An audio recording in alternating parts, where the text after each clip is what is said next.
সরকারের আমলে বহু গায়েবী মামলা দায়ের করা হয়েছিল। আমি যদিও এই ব্যাপারে লেখালেখি করতাম, তো আমাকে প্রায় দেখতাম মানুষ প্রশ্ন করতো যে আমি এখন কি করছি এটা নিয়ে। আপনাদের প্রথমেই বলি, আমরা এই উদ্যোগ গ্রহণ করতে দেরি হয়েছে কারণ গত সরকারের আমলে যে 4,500 পাবলিক প্রসিকিউটর ছিল, তারা এই 5 আগস্ট গণ অভ্যুত্থানের বিজয়ের পর তারা সবাই পালিয়ে গেছে। তো আমরা সাইবার আইনের অধীনে যে স্পিচ অফেন্স আছে সেই মামলাগুলো প্রত্যাহারের উদ্যোগ অলরেডি গ্রহণ করেছি। আমরা তালিকা করে দেখেছি বিগত সরকারের আমলে 332টি। আমরা আশা করছি আগামী 2 সপ্তাহের মধ্যে স্পিচ অফেন্স সংক্রান্ত যতগুলা মামলা আছে সব প্রত্যাহার করা হবে।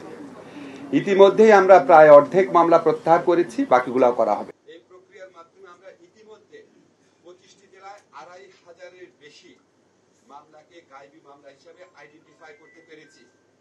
2,500-এর বাইরেও আরো অনেক থাকতে পারে। আমরা ইতিমধ্যে 25টি মামলায় 2,500-এরও বেশি মামলাকে রাজনৈতিক হয়রানিমূলক মামলা হিসাবে বা গায়েবী মামলা হিসাবে চিহ্নিত করতে পেরেছি।